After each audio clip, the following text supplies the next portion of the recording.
Bienvenidos, vamos a continuar con el análisis de otro de los programas que nos sirven de apoyo para procesar la data en mecánica de rocas, en este caso el Rock Data.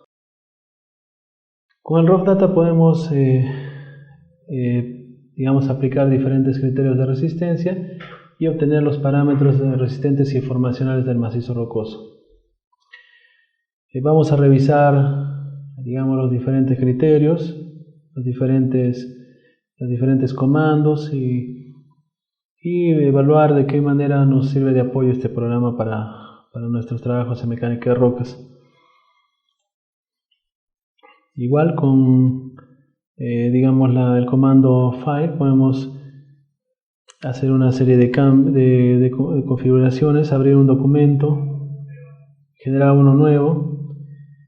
También podemos guardar este documento o exportar los criterios de resistencia, las gráficas, con una imagen, o también podemos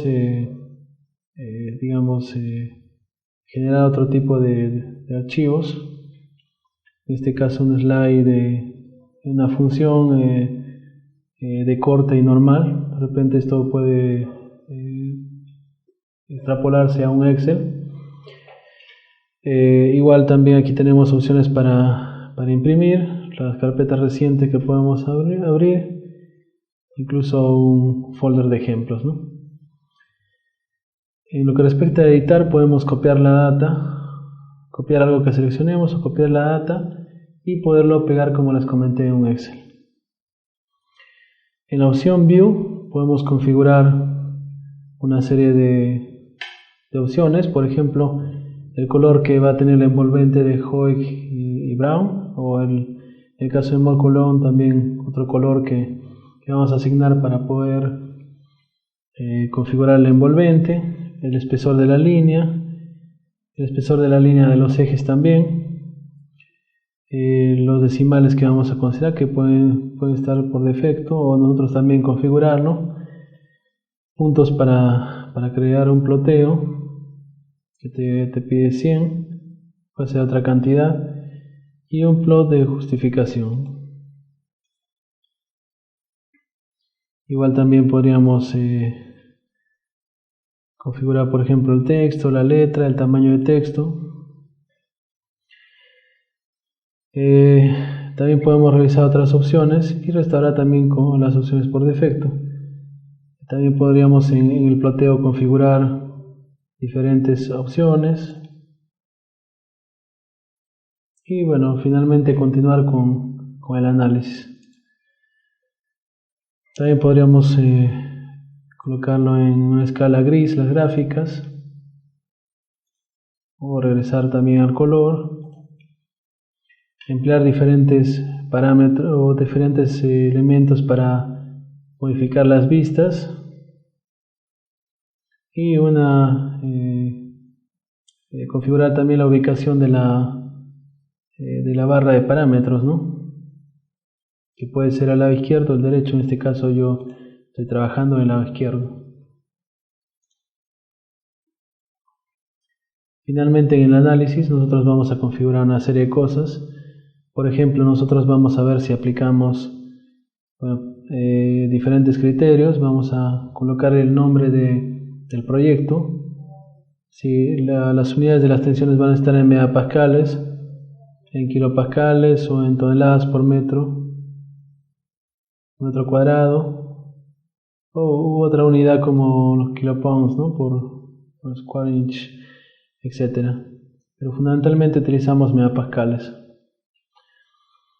Como les he comentado también, podemos utilizar diferentes criterios, que tal vez esta sería la parte más importante del programa.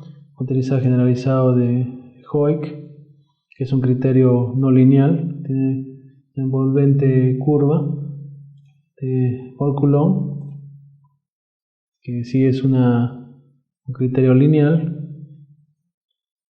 Ya habíamos visto en la parte teórica los diferentes aspectos de estos criterios. Volvemos a la opción de nuestro proyecto. Podríamos también buscar el criterio de Parton-Bandis para el caso de las discontinuidades, o también podríamos utilizar la curva de poder, ¿no?, donde nos pide otros parámetros.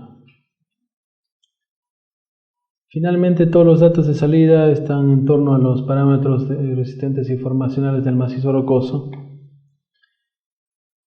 Muy bien, entonces continuamos con otras opciones. También nos permite, por ejemplo, usar una data de laboratorio, en la cual nosotros definimos diferentes curvas y podemos utilizar data o el tipo de data de triaxiales o corte directo, ¿no?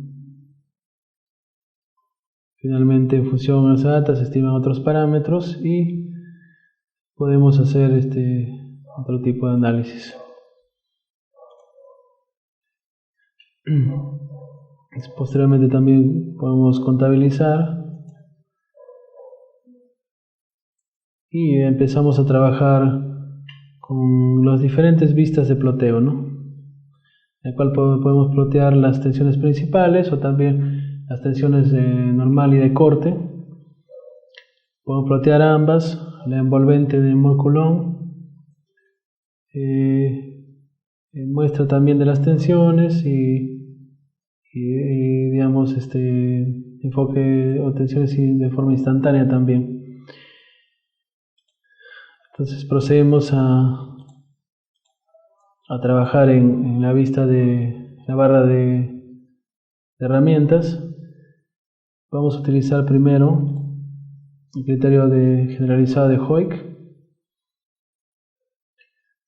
y ahí podemos justamente ver los distintos parámetros que vamos a ingresar, ¿no?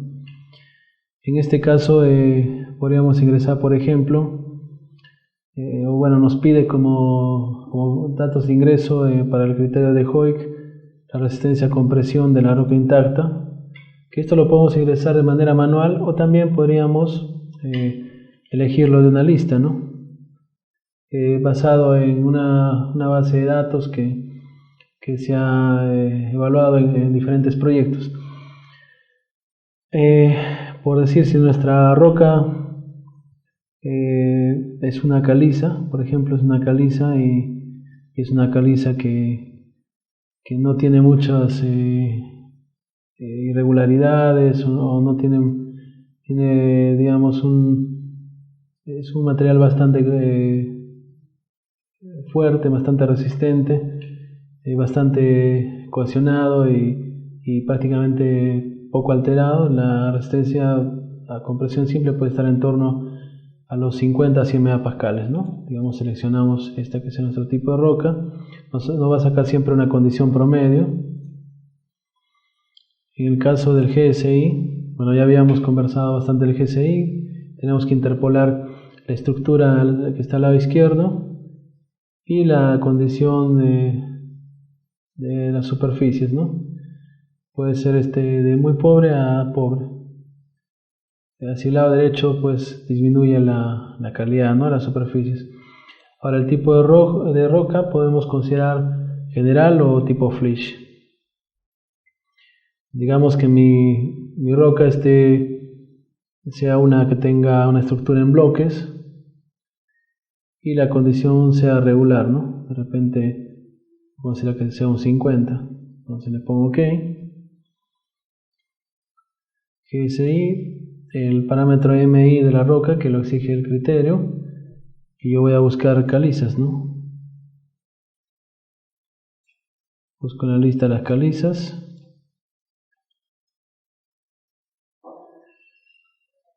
Por ejemplo, aquí tenemos unas semicríticas.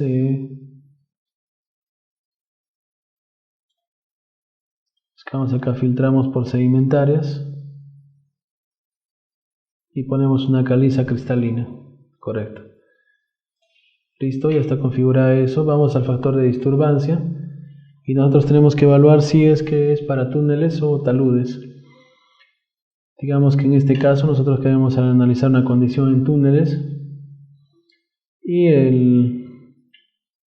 digamos que la voladura tenemos que ver qué tipo de voladura es, si ha sido mecánica, si es una excelente voladura, si tiene problemas, si es una Poladura de pobre calidad en rocas duras, por ejemplo. Vamos a suponer que sea una de buena calidad y listo. Ok, entonces ya tenemos asignados los criterios para de clasificación de Hoyk-Brown. Nos genera automáticamente los parámetros para el criterio. Aquí está el criterio, como lo ven ustedes, el criterio de resistencia. Elegimos el rango para el envolvente de falla. Vamos a utilizar para túneles. Ahí automáticamente nos calcula el sigma 3 máximo. El peso unitario nosotros podemos modificarlo según el tipo de roca, que está bien para una caliza. Y digamos que el túnel tenga 100 metros de profundidad. Correcto. Como ven ustedes, nos ha estimado los parámetros resistentes y deformacionales del macizo rocoso, tanto para el mol Coulomb y los parámetros del macizo rocoso, tanto la resistencia a tracción del macizo rocoso, la resistencia a compresión, la resistencia a compresión global y el módulo de formación. En las vistas podemos incluir varias vistas diferentes, por ejemplo, que esté ploteado las tensiones principales, ¿no? La tensión principal mayor, la tensión principal menor. Podríamos también graficar las tensiones de corte en función de la tensión normal.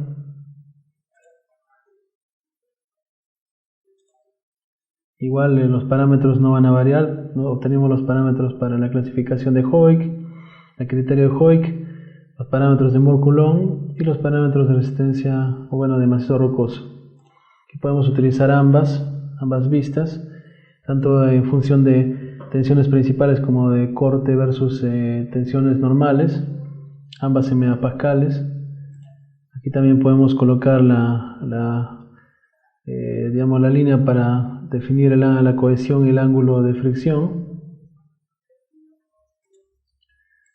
Aquí otra vista que nos permite, movilizarnos y obtener los diferentes valores que forman parte de la curva.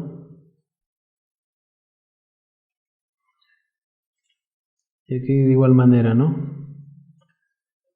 También vamos a movilizarnos para evaluar, los cambios tanto en la cohesión como el ángulo de fricción, ¿no?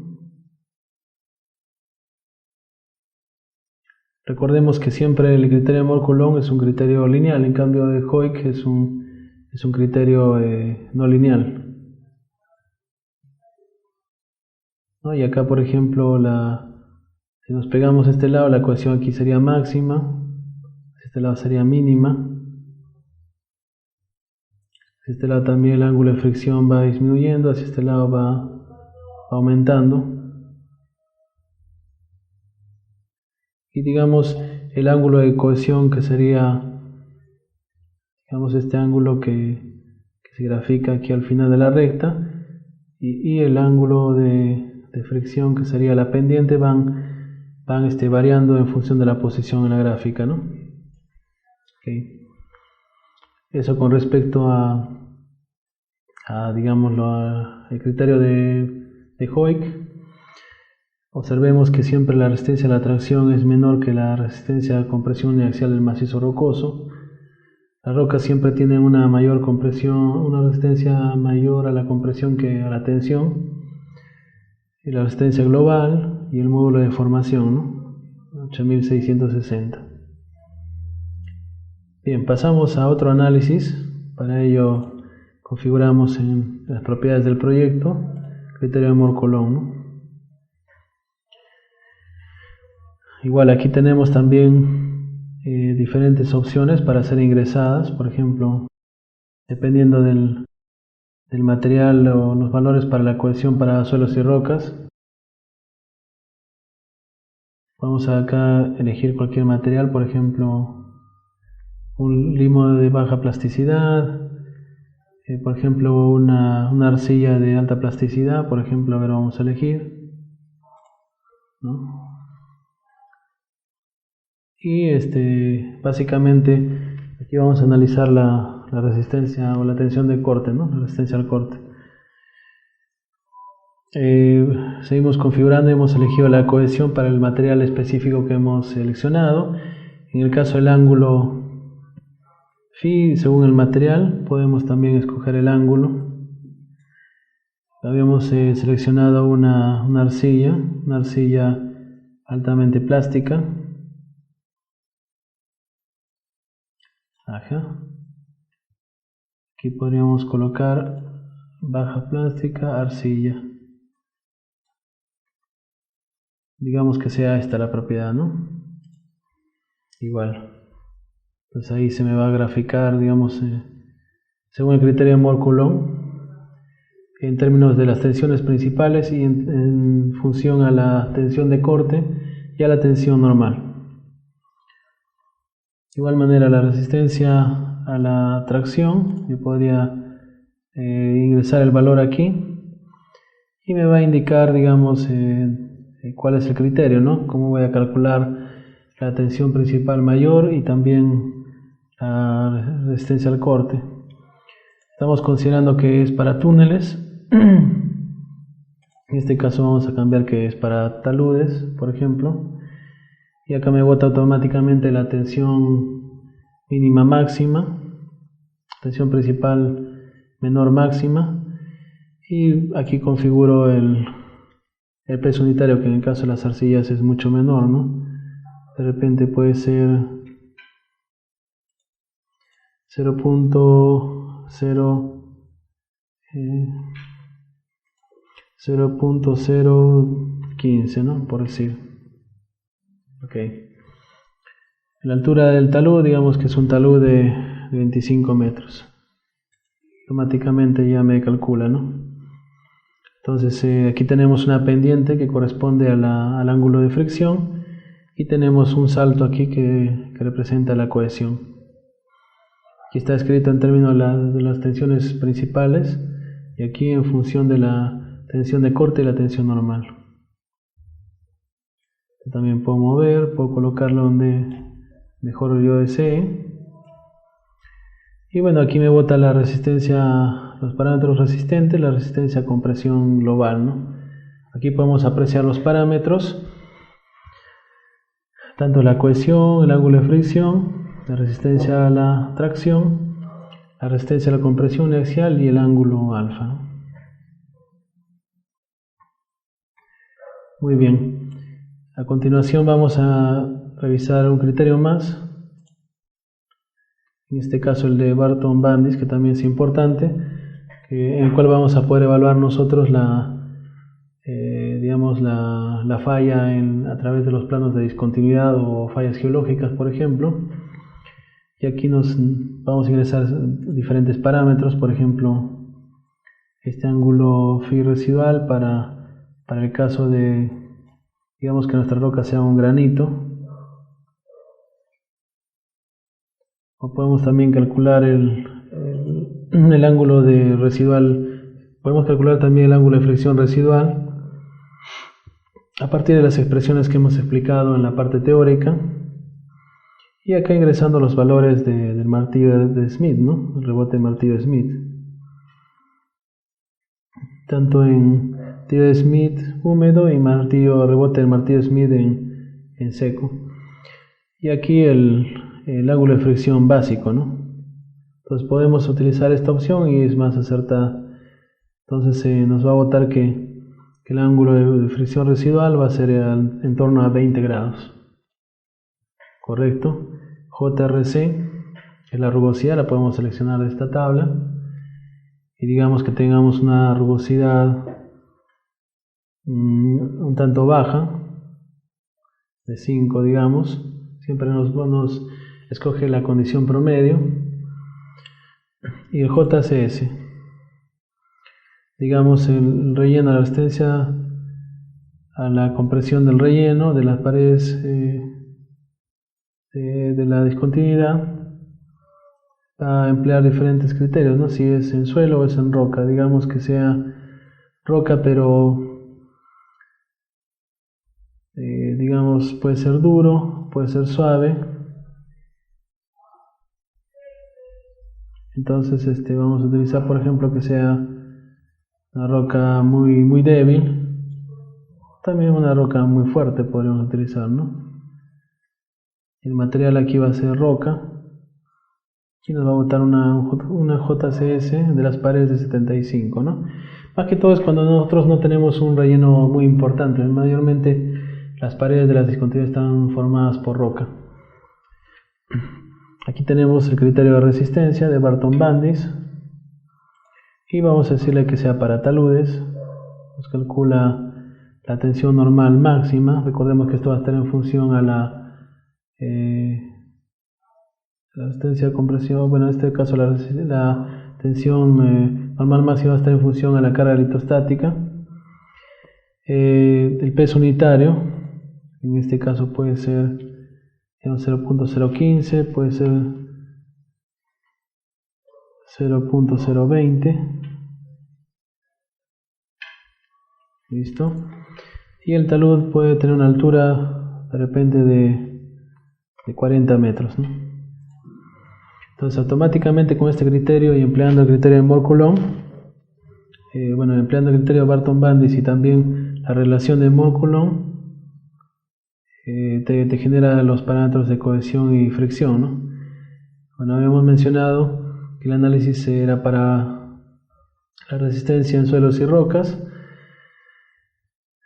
El criterio de Barton-Bandis me permite obtener el ángulo de fricción básico, que en este caso, ya lo ingresamos como un dato de entrada, ¿no?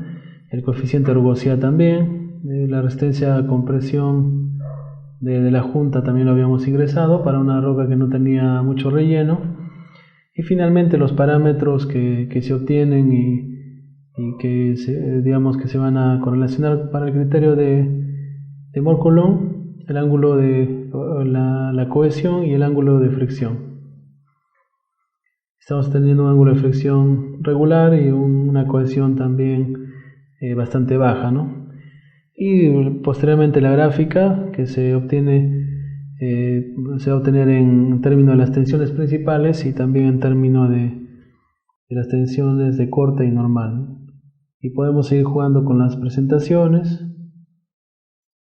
La gráfica en función de las tensiones principales, la gráfica en función de la tensión de corte y la tensión normal, que figuren ambas, o la cohesión y el ángulo de fricción. Noten que se ha trazado una línea y esa es la línea del criterio de resistencia de Moore-Coulomb y ya se genera automáticamente una cohesión. Vamos a sacar esta, podemos también ubicar un punto en la gráfica que nos va a dar distintos valores. Y acá también nos va a permitir poder conocer cuánto varía la sigma 3 y sigma 1 y también la cohesión y fricción. Finalmente, como les comenté, podemos hacer otro tipo de estimaciones y podemos también exportar la data, ¿no? Este análisis o la gráfica de los criterios podríamos exportarlo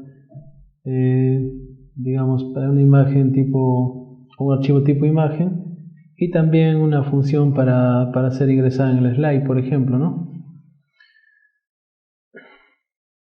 De igual manera podemos copiar la data y de repente ingresarla en un Excel, ¿no?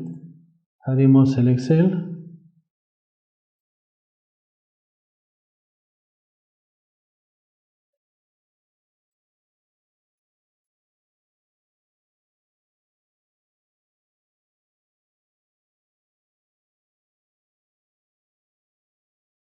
Muy bien, entonces abrimos el Excel y hemos copiado la data. Y de repente aquí la podríamos copiar, ¿no? O pegar, perdón. Ya nos sale todos los parámetros del criterio, ¿no? Todo lo que hemos obtenido en la gráfica. Este Excel lo podemos guardar y podemos incluso introducir otros cálculos para algunas estimaciones o diseños, por ejemplo, para estimar las propiedades del macizo, para calcular la capacidad portante para una cimentación, por ejemplo, nos puede servir, ¿no? O también para hacer otras estimaciones tanto en túneles como en taludes, o incluso en los análisis de estabilidad de equilibrio límite empleando el slide u otro software como el GeoSlope, por ejemplo. También estimaciones para emplear en modelos en programas de elementos finitos como por ejemplo el Phase 2, Flag 3D, X situaciones, ¿no? Entonces, básicamente esas serían las opciones que estamos manejando, y podríamos revisar otras opciones, ¿no? Incluso acá podríamos generar otro tipo de datos. Por ejemplo, miren, yo podría graficar esto en Excel también, ¿no? Me sale la gráfica. Vamos a cerrar el Excel que teníamos, correcto. Si digamos nosotros quisiéramos exportar en Excel, apretamos esta opción que dice Excel y nos va a generar un Excel, ¿no?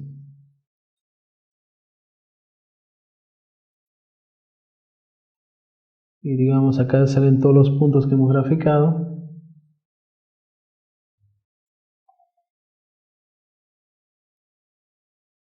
Y podríamos mover esta gráfica, ¿no?